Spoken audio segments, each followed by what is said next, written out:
What is going on, guys? This is Crowzen, and welcome back to another Baldur's Gate 3 companion build. This time we are going to take a look at Lae'zel. Lae'zel is just a fighter at heart in my opinion, and with this build we're mainly going to go with a Battle Master fighter. That way we can get some very nice CC and utility with our maneuvers, and we're also going to settle with a small Cleric dip in order to spice things up, add a couple of spells that we can get from the Cleric side, and then also have a concentration spell that will give us extra radiant damage, as well as giving us extra psychic damage by concentrating on a spell with our gear. So a lot of cool things going on here just to spice things up rather than going with a pure Battle Master fighter. And where a fighter really stands out is they just have that sustainable damage as a melee class, and on that first turn when you combine Action Surge with all of your attacks, you can basically wipe the battlefield clean, and that is really what Lae'zel is all about. So let's take a look at the build. So beginning with our ability points and our starting class, you want to start out as a fighter, and for the fighting style go with great weapon fighting since we will be using two-handed melee weapons with this build. And then for our ability points, there's 3 abilities that are significantly better than the rest for a fighter. Those are going to be strength for our melee weapons, dexterity for our initiative, and constitution for not only our health but our saving throws, which is going to help when we are concentrating on a spell. So the rest here, I just went down to 10 wisdom, 8 intelligence, and 8 charisma since I don't expect anyone to do any kind of dialogue checks with Lae'zel.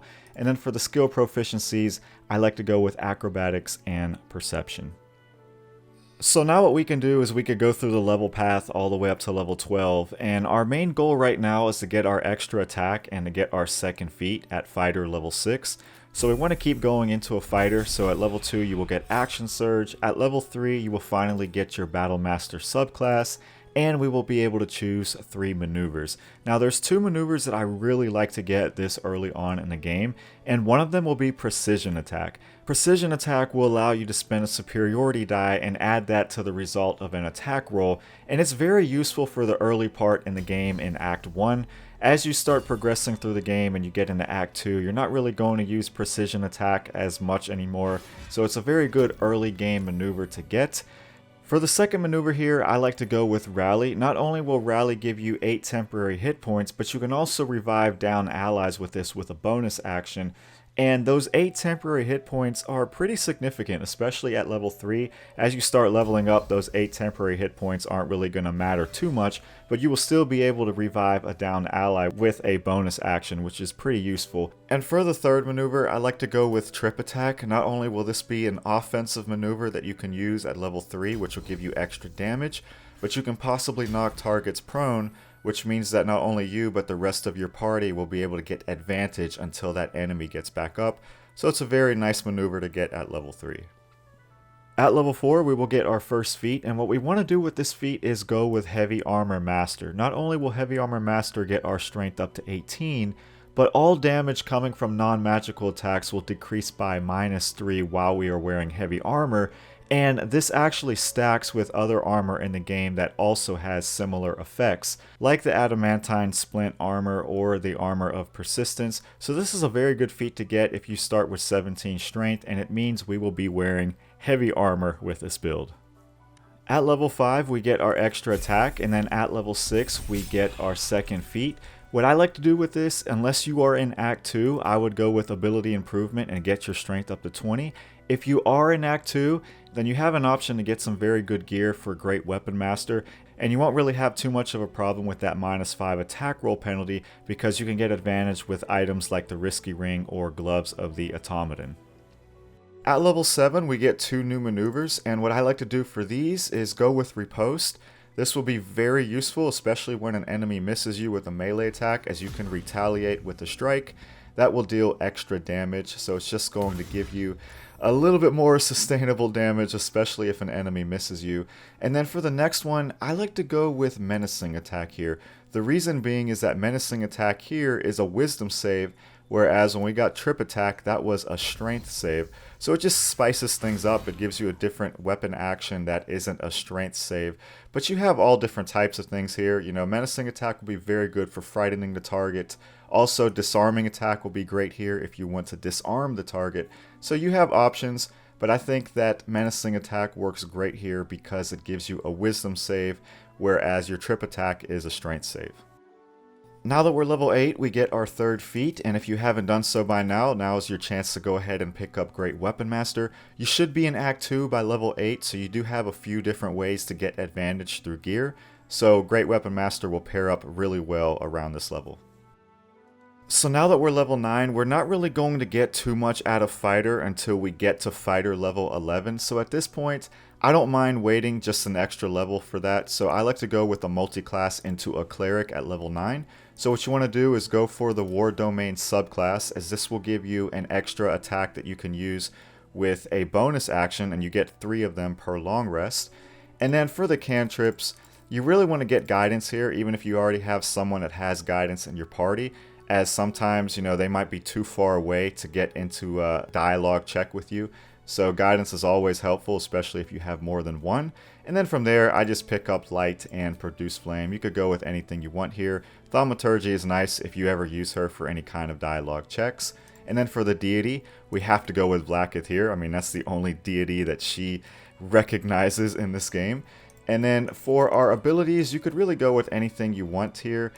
I personally like History and Religion, as I feel like that suits her. And then for our prepared spell, there's really only one spell that's going to work out really well here, and that is Sanctuary. Sanctuary is going to be able to protect your allies, so make sure that you prepare this one. So now that we're level 10, it gets pretty simple at this point. We're just going to put the rest of our points back into a fighter. So get fighter level 9 here, and then at fighter level 10, we will get 2 new maneuvers. So if you haven't picked up disarming attack yet, go ahead and pick that one up. And the other one I like here is pushing attack. So disarming attack will disarm the weapon from an enemy, and then pushing attack will push that enemy back. So very simple actions, but useful in certain scenarios. And then now we get to fighter level 11, which will be at level 12, and we get our main class feature that we wanted out of this, which was improved extra attack. So now we can make 2 additional attacks after attacking with our main hand weapon, and that is our level path.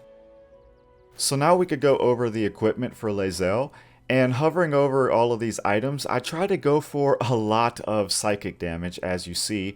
And with the main weapon, we're going to be using the Silver Sword of the Astral Plane. You could actually get this in Act 1 with the command drop spell on Voss, but if you don't have this weapon in Act 1, that's okay. You can still settle for Soulbreaker Greatsword or the Unseen Menace. And we are going to be using the Resonance Stone to exploit all of this psychic damage. So, between Boots of the Psionic Movement giving that extra psychic damage, the Silver Sword of the Astral Plane, Strange Conduit Ring, whenever we concentrate, we will get additional psychic damage, which our main concentration spell will be the Divine Favor. So I tried to exploit that a bit. From there, I just went with the Hell Dust Gloves in Act 3. However, you have a lot of good gloves that you can get throughout the game.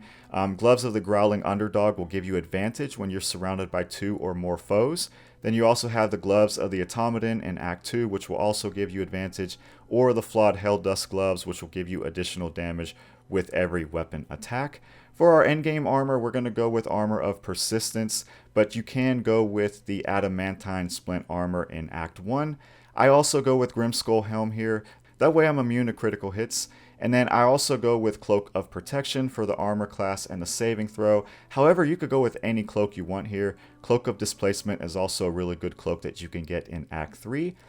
And then for the necklaces, this is another one that's very open. You could go with anything you want here. I just went with the Surgeon's Amulet because we're going to get a lot of criticals with this build, simply because we have a lot of attacks to spare. Then I go for the Risky Ring here for my main ring to get advantage. There's all different types of ways to get advantage with this build, but I feel like the Risky Ring is just the easiest, so I just go with that. And then Strange Conduit Ring, I mentioned this with the psychic damage. And then for the bows, you could use any kind of bow that you want here. I just go for the Hellrider Longbow for the initiative. However, Titan String Bow is good for your damage. And then you could also go with Bow of Awareness for initiative in Act 1. And that is how we are going to gear up Lae'zel. So now we could get into the really fun stuff here and do a combat showcase featuring Lae'zel. So just keep in mind that I am using a few buffs. I do have the Resonance Stone, I have Elixir of Bloodlust, and I also have Haste, just to make sure that this fight goes by a little bit faster. And believe me, this fight will be over very quickly. So what I like to do first is always use Divine Favor on my first turn. That activates concentration, so you're going to get the extra damage from the Strange Conduit Ring, and you're also going to get some extra radiant damage for 3 turns. And then from here, we might as well go ahead and get an AoE cleave with our weapon action. So I'm just going to go ahead and use that. And so now we can start getting into our maneuvers.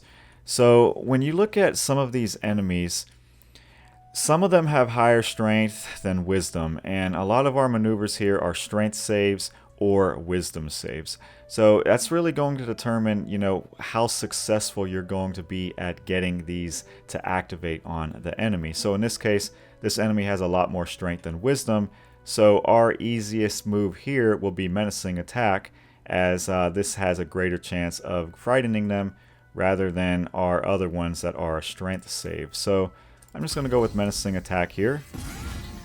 Got a nice critical there. And I'm also going to just use Soul Breaker. This is the unique weapon action on the silver sword here.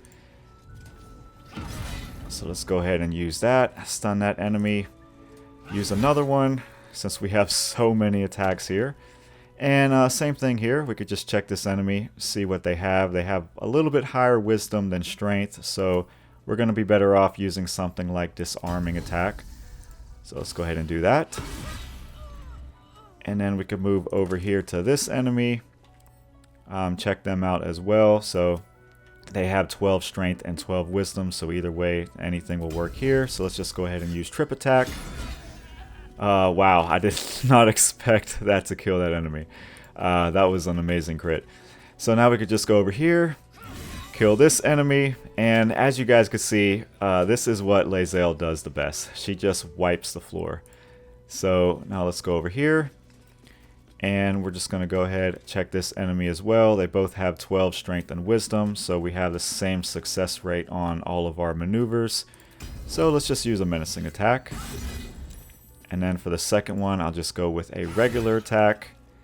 And yeah, that is a lot of attacks on just the first turn, and I didn't even have to use Action Surge. So I could use this, but I don't have the movement speed to get over here for the last enemy, so we'll just wait till the next turn.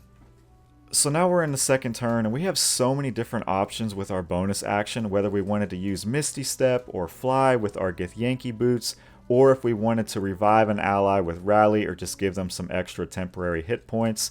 So there's all different types of things that we can do here. Sanctuary, and that's what I really love about this build, because you have so many different options with your bonus action, and that doesn't even include your War Priest extra attack charge. So in this case, I'm just going to use the Githyanki Boots to activate Fly, and what this is going to do is you could just go ahead, fly around as much as you want with your movement speed for this turn, and every time you fly, you are going to get that buff with Flying Strike, which will mean extra psychic damage on top of a build that has a lot of psychic damage going for it already. So let's just go ahead, check what this enemy has here. So they have lower wisdom than strength, so that means our Menacing Attack has a greater chance of landing here. There you go, you see the fright in there. And now what we can do is we can reset this. Obviously it's not going to matter in this case, but if you guys see, if we do another fly here, we do have Flying Strike activate again, which means even more psychic damage. And yeah, that is how quickly Lae'zel can just wipe the floor with enemies. So I hope you guys enjoyed my Lae'zel Battlemaster build with a 1-level War Cleric dip, which I call the Warfighter. That's just what she is. This build perfectly fits her style, and I hope you guys enjoyed this one. It was a lot of fun to make this one. You could really see there's a lot of damage potential because there are so many attacks. So let me know what you think in the comments, and I will see you in the next video.